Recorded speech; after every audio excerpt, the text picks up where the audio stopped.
Assalamualaikum warahmatullahi wabarakatuh. Perkenalkan, nama saya Naza Safira dari semester 2B. Saya di sini akan mereview kembali materi pertemuan ke-13.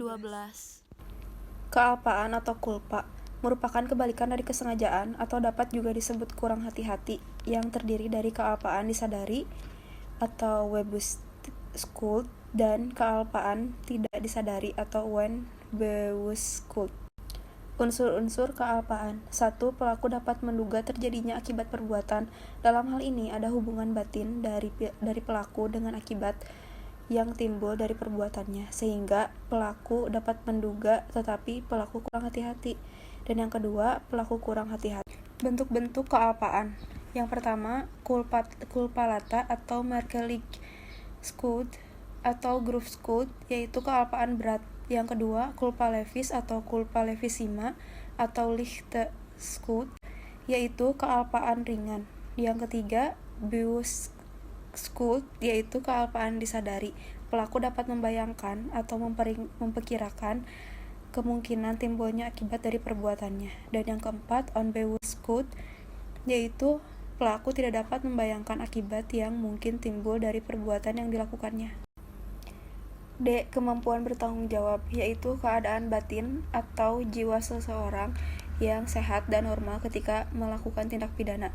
Cara menentukan kemampuan bertanggung jawab yaitu 1. Sistem deskriptif atau menyatakan, dan yang kedua sistem normatif atau menilai, dan ketiga sistem deskriptif normatif, gabungan dari nomor 1 dan 2.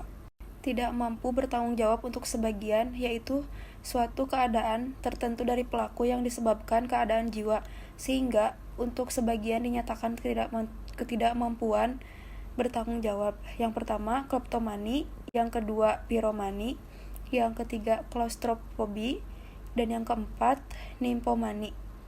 Keadaan mabok atau intoxication atau Drunkenschaft di Indonesia bukanlah kebiasaan masyarakat secara umum yang berada di Eropa dan Amerika.